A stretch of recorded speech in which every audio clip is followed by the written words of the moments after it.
Welcome to my presentation on the ethical dilemma case study. An anonymous company that has a standing policy and practice in place concerning vendor interactions. Employees may engage in vendor incentives with prior disclosure and approval by a supervisor with a 2 week advance notice.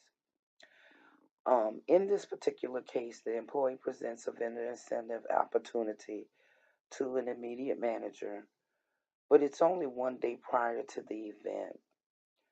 The employee is told that it has to be cleared with the higher authority. The employee is irritated with this and states that they were taking the day off anyway. The company has a decision to make in handling the situation. The employee's request violates the company's standard procedure, um, and it is assumed that the employee will violate the policy by using their personal time to attend the vendor's incentive by thus working around the company's policy. At the company dynamics.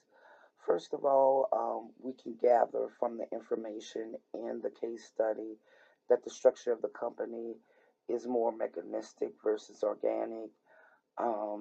The company exhibits a linear communication structure with the employee going to their immediate supervisor, the immediate supervisor saying they have to get it clear from a higher authority. It also exhibits a one on one reporting um, in its structure that leads to the assumption that it is a mechanistic structure. The company has formal policies and procedures in place. There's no guessing on what is appropriate and what is not acceptable. As a part of this structure and what's stated in the case study, we can look at kind of discern what is the culture of the organization. The company was built, it stated, was built with a sense of a family, that everyone is family within the company. And the interactions kind of give that semblance of that being the case. Um, the company allows the employees to accept vendor incentives within parameters, which, if rules are followed, keeps everyone accessing a similar benefit. So it's creating a culture of fairness. And they also have a culture of transparency. The company requires transparency in accepting vendor incentives. Also, it's stated in the case study that according to policy, that if a vendor incentive happens within a certain time period, such as negotiation with the vendor on on on goods and services, that no vendor incentive can be accepted during that period. So it's very transparent. The company demonstrates trust in employees, disclosing interactions with vendors. So even though it has a policy, it really demonstrates that they trust their employees, that they're not going to unduly benefit from a vendor transaction in accepting vendor incentives.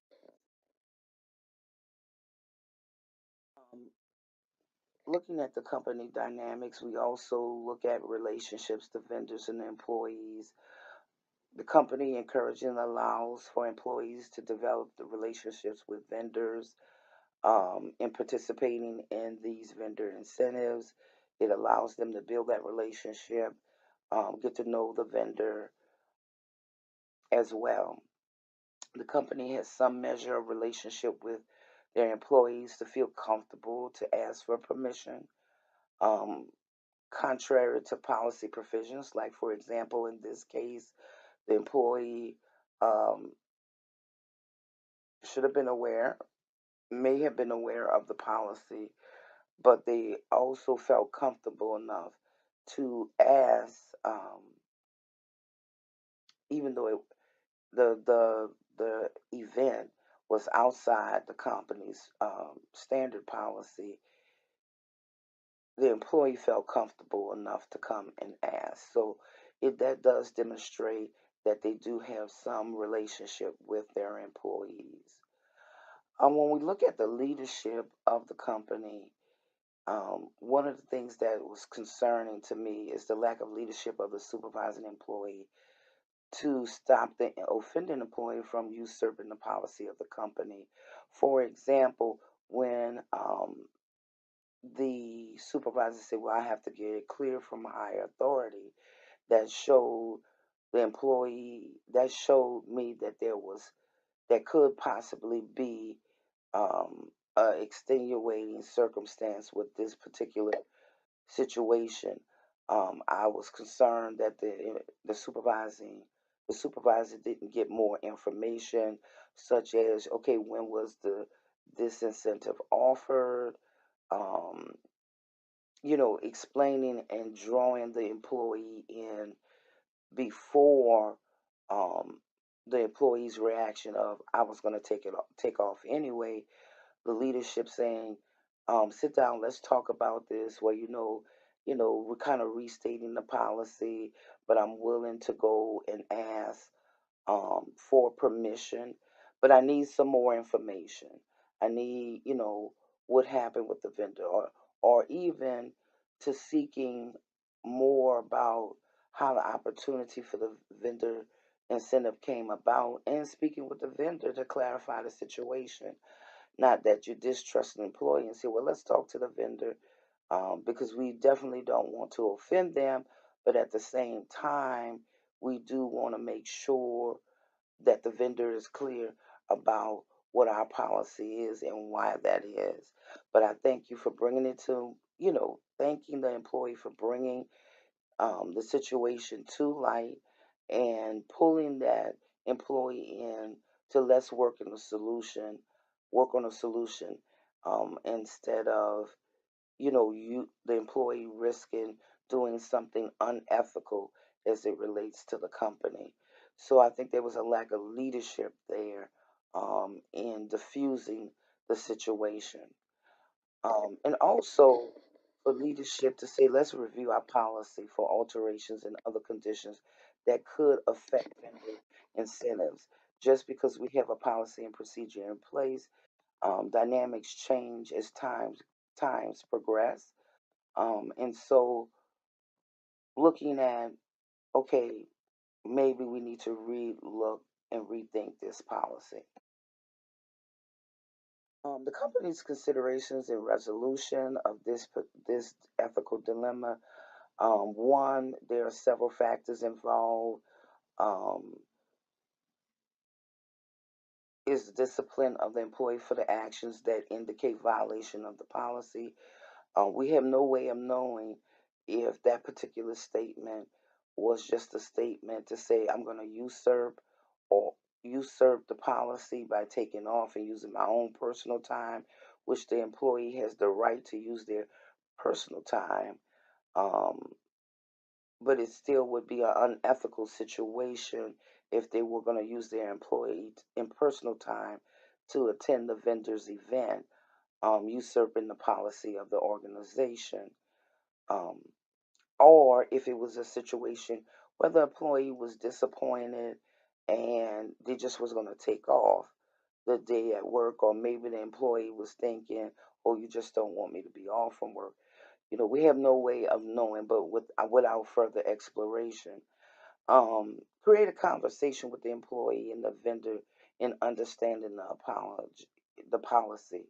Um, is another consideration, and then create a work group of leadership and employees to review and possibly revise the policy, inform vendors of the company policy, um, for certain activities, is another option.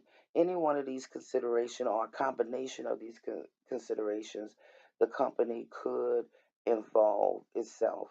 This is important because of creating the right culture. We know from the Duke study that culture is a double edged sword, and that it's not just about the intangible, but also the tangible aspects of what we do, um, the values and norms that we set, in addition to the corresponding compensation, as well as management of management rules and policies and procedures in place that all create a good or bad company culture. In this case study, based on our resources this week, the company would have some work to do on its culture, um, because of the employees' response to the situation. I would say they do have some work, and need to look at what are their values and norms, and the policies, and really getting their employees involved, in interacting and engaging them with leadership to kind of review the vendor incentive policy. Um, on the initial, it's fair, but we know we don't live in a perfect world, in a perfect situation. So those are companies, I feel, the company's considerations in resolution of this issue.